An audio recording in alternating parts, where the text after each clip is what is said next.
Welcome back, everyone, to another Disc Golf Price Picks video. Today, I want to kind of cover some of my analysis with the Music City Open Round 1 in Nashville, Tennessee, this weekend.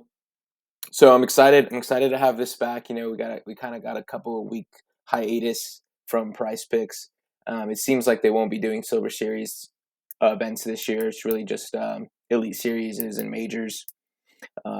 So it's good to know that as well. But yeah, excited to look at the lines. The lines came in super fair, in my opinion. They've some of the players have been bumped down about half a stroke, some of them about an entire stroke, since they were initially published last night. But when I was looking at these last night, I just you know couldn't really get to any solid plays, and that's for a couple of reasons. And I want to dive into that right now. So I'm hoping this analysis will help you guys formulate your thoughts, and then hopefully get better in the future with picking, but also um, have some success in round one. So let me tell you a couple of things I'm looking at here. One of the things I'm looking at is this year, and you can see it here. I switched my tab. But the course is playing about 10,000 feet in a par 65. Um, so in the past, I'll jump to this other tab. It's played at about 9,200 par 64. Okay, so initially I'm thinking there's about 800 feet of distance change, and you're adding one stroke.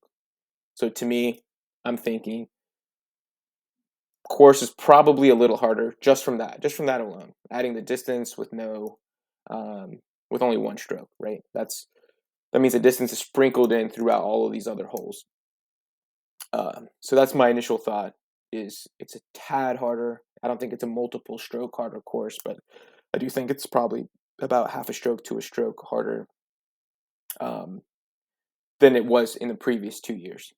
So, in terms of using data from 21 and 22, it makes it really tough because 22 it wasn't an Elite Series. I think it was a Silver Series where you didn't really have a lot of the pros there. So the field was a lot weaker. You could still get a decent sense from it, but it wasn't the same. In 21, it was. You had a stronger field, um, but it's still not exactly the same course. So it's going to be harder to extract relevant insights from that. And the weather in those two rounds were like pretty similar. There wasn't anything like major happening. It was pretty relatively mild winds, nothing crazy. So that's the first thing I wanted to say.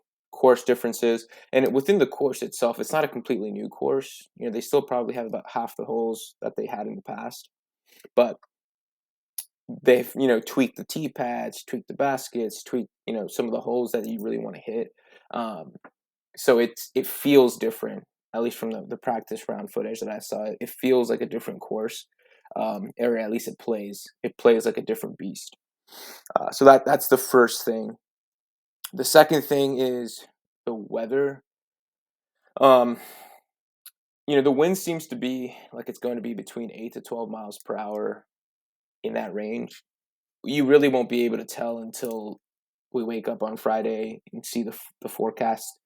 But from as of now, that's what it's predicting, with gusts up to 24 and 25 miles per hour. So that's definitely not something to not consider. You definitely want to consider that as a minor factor, because that is not insignificant. Um, that is a little bit of a variable. So now you have the second variable introduced, where it can add some complexity to the course. So I don't think people are going to go out there and shoot minus 12, minus 13 in round one based off of those two things. If someone does, they'd be on a heater of a round. So that's two things making me even more conservative with these picks. Is if the wind wasn't a factor, if we knew anything about the course, these lines seem to be maybe slightly too high from what we've seen in the past. I would really like the unders if the wind was able to be more neutral. And even where it's at now, I think it's fine. But just looking at 2021 and 2022, and just getting a feel for the course, because it's somewhat similar. It's not exactly the same, but it's probably the best comp that we have to try to just get some sort of data. You had, I think you had -10 being between 1060 and 1064 rated on what we would think now is maybe a slightly easier course. Um, so when you're thinking about -10 in this course would be 55. And I kind of expect that to be the hot round.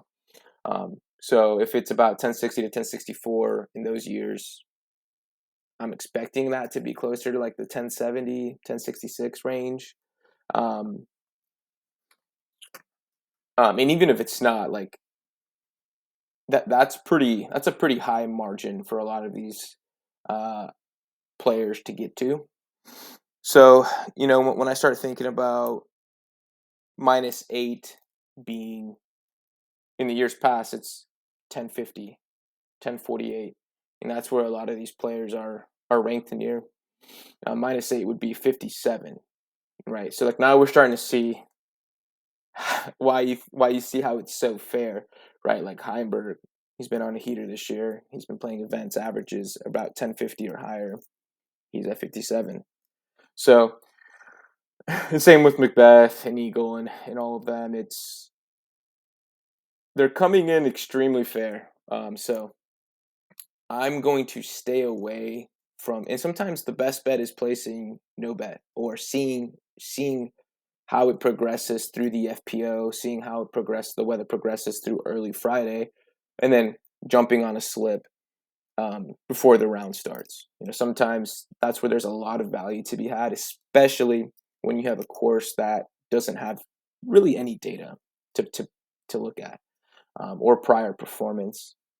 So that's the approach I'll be taking, and I'm making this video now just so you guys are aware. Like, I'll probably be posting my plays Friday morning after I see the FBO, and I post them on Twitter, so feel free to follow me on Twitter. That's where you can stay updated with all the changes and updates that I make after these videos are posted. But since the timeline would be so close to the actual round start, it wouldn't make sense for me to make a video at that point. So, but I did want to give you guys all that extra analysis on my thought process. I'm hoping some of you maybe feel the same. And if not, I'm interested to hear why. So appreciate the time, guys, and let me know what you think in the comments.